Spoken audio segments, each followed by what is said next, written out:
Uzr, ishtahiylani ochaman, lekin retseptni ham beraman, bemalol tayyorlashingiz mumkin. Tuxumli suvda qattiqqina xamir qorib, tindirishdan boshlaymiz. Qozonchaga o'simlik yog'i, guruch, suv, tuz solamiz. Guruchimizni dimlab 5-10 daqiqa chala qilib pishirib olamiz. Tingan xamirimizni xuddi mantiga yoygandek qilib yoyib, kesib olamiz. Qiyma, piyoz, tuz, murch, chala pishirilgan guruch, o'simlik yog'ini solib yaxshilab aralashtiramiz. Nachinkamiz tayyor. O'rash oson bo'lishi uchun qiymaga oldindan shakl berib oldim. Xamirga qiymani qo'yib o'rab olamiz. Tavoga o'simlik yog'i solib biroz qizigach, piyozni solib qovurishni boshlaymiz. Ketidan po'sti artib to'g'ralgan pomidor, tuz, murchni solamiz va yaxshilab qovurib olamiz. Xamirli massamizni bir qator qilib terib olamiz. Ikkinchi qavatini terishni boshlashdan oldin yaxshilab yog'lab olamiz. Eng ustki qismini ham yog'lab, bir piyola suv quyamiz. Miltillab qaynashni boshlagach, olovni pasaytirib 20 daqiqaga ustini yopib qo'yamiz.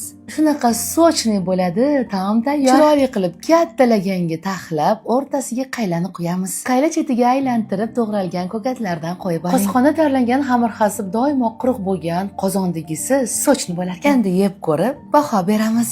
To'xtang. Bu taomni qatiq bilan yesanglar bormi? Menga eng yoqqani bolalikni eslatuvchi tabiiy Primilkini satilchali. Siz aynan shu qatiqdan ichib ko'rganmisiz? Taom rostmana tayyor bo'ldi. Retsept yoqqan bo'lsa, Nodirangizni duo qilib, mehringiz isbot yurakchani bosib qo'yishni unutmang. Avval ko'ring, keyin tayyorlaysiz. 1, 2, 3. Kesamiz, ezamiz, yoyamiz, ajratamiz. Asl baraka mazali sosiskalarni po'stidan ajratib olamiz. Yoyilgan nonga sir sosiskani joylab o'raymiz, chetlarini tuxum bilan yopishtiramiz. Non chetlarini yaxshilab maydalab olamiz. Avval tuxumga, keyin esa o'zimiz tayyorlagan talqonga belaymiz. Bu orada tovada yog'imiz qizib turgan bo'lishi shart. O'rtacha qizib turgan yog'da hamma tarafini qizartirib qovurib olamiz. Shunaqa xurustashli bo'lishi kerak. 10 daqiqada nonushta retsepti tayyor. Retsept yoqqan bo'lsa, Nodirangizni duo qilishni unutmang. Bitta piyoz, bitta kartoshka, 300 gram tovuq filesi, bitta tuxum, 1 qoshiq un, tabga ko'ra tuz, paprika hamda chesnochniy priprava solib, yaxshilab blender qilamiz. Blenderingiz yo'q bo'lsa, мясорубкаdan foydalaning. 300 gram tovuq filesidan 15 ta kotlet chiqadi. Massamizga shakl berib, vilka yordamida is tushirib olamiz. Is tushirishdan maqsad sariyog' bo'laklari yaxshilab ichigacham singib o'tishi. 180 gradusga 20 daqiqaga pechga yuboramiz. Arzon, lekin mazali kotletlarimiz tayyor bo'ldi. Kotletga kartoshka qo'shmasdan qilishingiz aniq. Bir marta bo'lsa ham ushbu uslubda tayyorlab ko'ring. Albatta yoqadi. Tovuq kotletlari ketchup bilan yanada mazaliroq, yoqimli ishtaha tilayman. Labzatga ko'chib kelganimizga ham 1 yil bo'libdi. 1 yil davomida qo'shnilarim hali qo'limdan taom yeb ko'rishmabdi. Pazanda qo'shning bo'lsa-yu, qo'lidan taom yeb ko'rmasang bo'lmaydi-da. Dam olish kunimda dadamni ajabsanda taomni tayyorlab berdim. Qizigan yog'da kartoshkamizni qovurib ko'tarib, tuz sepamiz. Jigarni to'g'rashdan oldin ko'rsatilgandek qilib yupqa po'stini shilib olamiz. To'g'rab kartoshka qovurgan yog'imizga solamiz. 5-6 daqiqa qovurgach, tuz, xohishga ko'ra paprika solamiz. Jigar yumshoqqina mazali bo'lib pishishi uchun piyozni ayamasdan solamiz. Qovurib, tuz sepib olgan kartoshkamizni qozonga solamiz. Ustini 10 daqiqaga yopamiz. Endi bu yog'iga Alloh rahmatiga olgan bo'lsin dadajonimning uslubidan foydalanamiz. Yoshligimda har dam olish kunlarida shu taomni tayyorlab berardilar. Uyda bor nonni olib o'rtasidan kesib, orasini ochib, sirlarimizni joylab olamiz. Har qanday suv qochgan non ham bu usulda svejdek bo'ladi. Qopqoqni 5-6 daqiqaga yopamiz. Aytgancha, men sirlarning dodasi, zo'r cho'ziladigan mazali Primilkini Samarqand siridan foydalandim. Jigarlar yumshoq bo'lib pishgan taomimiz ham tayyor bo'ldi. Qo'shnilarga ulashish qoldi xolos. Retseptni sizga ham ilindim. Retsept yoqqan bo'lsa, Nodirangizni va Alloh rahmatiga olgan bo'lsin dadajonimni duo qilishni unutmang.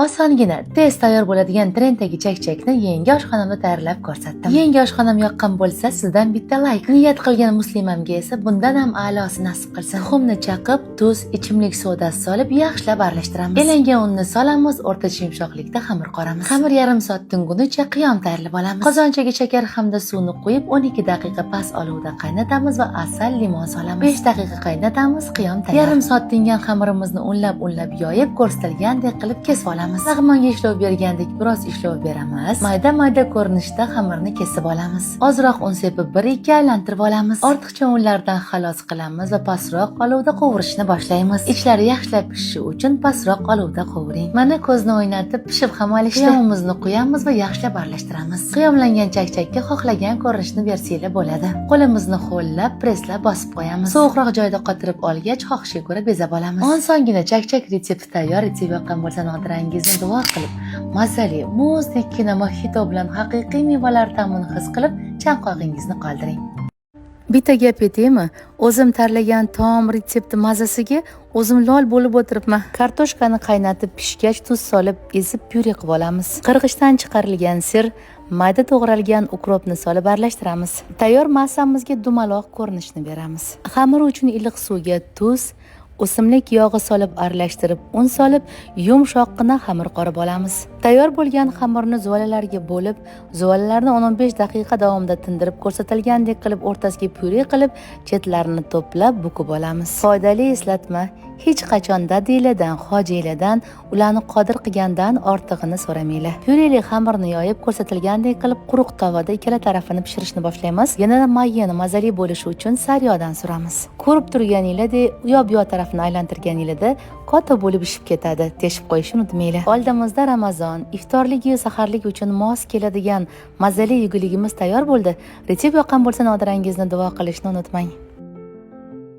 Menimcha hali bu retseptni hech qaysi o'zbek food blogerida ko'rmagansiz. Chunki bu retsept arablarga xos ekan. Issiq sutga shakar, droja, tuz, un solib o'rtacha yumshoqlikda xamir qilib olib, xamirimizni oshirish uchun yuboramiz. Yarim soatda oshib olgan xamirimizni ko'rsatilgandek qilib zuvalachalarga bo'lib yoyib olamiz. Yoyilgan xamirni esa avval sutga, so'ngra kunjutga belab olamiz. Ko'rsatilgandek qilib kesib, o'rtacha olovda qovurishni boshlaymiz. Buyog'ini endi tomosha qilsa arziydigan jarayon shunaqa ko'tarilib pishib ketadi, ko'rib zavq olasiz. Menda o'xsharmikin deb ikkilanib o'tirmasdan hoziroq tayyorlang, hammasi bexato pishib chiqadi. Achinka uchun tovuq go'shtini qovurib, tuz, murch, ozroq soya solib dimlab pishirib olamiz. Ana endi haqiqiy maza beradigan jarayonga keldik. Pyuremilki Samarqand sirini olib, ko'rsatilgandek qilib parak qilib to'g'rab, tovuq go'shtimiz ustidan terib olamiz. Sir shu qadar mazaliki, ortiqcha sousga hojat qolmaydi. Biroz sovigan nonchalarimizni olib, ko'rsatilgandek qilib o'rtasidan kesib olamiz. Bu orada nachinkamiz ham tayyor bo'ladi. Nonchamiz o'rtasiga xohishga ko'ra salat bargi, pomidor bodringni joylab, sirli qaylamizdan solamiz. Aniq ayta olaman, birinchi yeyishdayoq oshiq bo'lasiz. Retsept tayyor.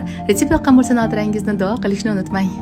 Kecha Instagramda o'tirsam, yo'limdan shu retsept chiqib qoldi. Muslimalarim ko'rmagan bo'lishi mumkin-ku deb retsept bizlarga ham ilindim. Qovurdoqlarni, pirojoklarni ustini yasatish uchun zo'r ideya ekan. O'ylab topgan odam otasiga ming rahmat. Qaynab turgan suv ustiga qosqonga qo'ygandan keyin qarab turinglar, tez tayyor bo'lar ekan. Ma'lumot yoqqan bo'lsa, nodarangizni duo qilib, mehringiz isboti yurakchani bosib qo'yishni unutmang. Lansay yoki fonchoza salati retsepti bilan bo'lishmoqchiman. Ishni to'g'ralgan go'shtni marinovka qilishdan boshlaymiz. Soya shtrix kodi 6 bo'lsa originali bo'ladi. Chesnok, tuz solib aralashtirib yarim soatga olib qo'yamiz. Sizda sabzi uchun qirg'ich bo'lmasa, qo'lingizda maydalab to'g'rab oling. Tovaga hidsiz, mazali yarko yog'laridan solamiz. Yarim soat marinovkada turgan go'shtimizni olib qovurib, ustidan piyozni to'g'rab solamiz. Yarim piyola suv quyib 20 daqiqa dimlab olamiz. Salat chiroyli ko'rinishi uchun hamma mahsulotlarni bir xil ko'rinishda to'g'rab olgan yaxshi. Idishga qaynagan suv solib fonchozamizni 8 daqiqaga bo'ktirib qo'yamiz, usti yopilgan bo'lsin. Tayyor bo'lgan go'shtimizga kashna cho'rig'i, paprika, chesnokni solib qovurib, sabzimizni solib 1-2 daqiqa qovurib olamiz. Bolgarskiy hamda tuz solib qovurishda davom etamiz. Tayyor bo'lgach, bodring hamda ko'katlarni solib 1-2 aylantiramiz. Fonchozani yeyishga qulay bo'lishi uchun o'rtasidan kesib oldim. Uksus hamda soyani aralashtirib, fonchoza ustidan solib aralashtiramiz. Eng nozik jihati ham shunda. Go'shtli massamizni solib aralashtirib dasturxonga tortamiz. Original retsept uchun nodarangizni duo qilishni unutmang. Onalarimiz tayyorlab bergan oddiygina qatiqli pirog mazasiga yetadigani yo'q. Afsuski, bu retseptlar unutilib ketgan. Keling, retseptni yodingizga solaman. Tuxumni chaqamiz, shakar solamiz, shakar eriguncha aralashtiramiz. O'simlik yog'i quyib aralashtiramiz. Qatiq qanchalik yog'li bo'lsa, shunchalik yaxshi bo'ladi. Menda Pyuremilki brendining tabiiy yog'li qatig'i. Qatiqqa ichimlik sodasini solib yaxshilab aralashtiramiz. Shunaqa pufakchalar paydo bo'lishi kerak. Ikkala massamizni yaxshilab aralashtiramiz. Ketidan unni yarmini elakdan o'tkazib solib aralashtiramiz. Yaxshilab aralashib olgach, ikkinchi qismini solamiz. 1 choy qoshiq razriqli sil solib, yaxshilab aralashtirib olamiz. Gaz listiga saryoni suramiz va massamizni quyamiz. 170 gradusda qizib turgan pechga pishirish uchun yuboramiz. Pirog pishgunicha sizga bir savol: Pyuremilkini satilchali tabiiy qatig'ini ichib ko'rganmisiz? Juda ham mazali. Yoshlikni esga soladigan list to'la pirog tayyor. Retsept yoqqan bo'lsa, nodarangizni duo qilib, mehringiz isboti yurakchani bosib qo'yishni unutmang. Ushbu shirinlik bekorga trendga chiqmadi.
duo qilishni unutmang.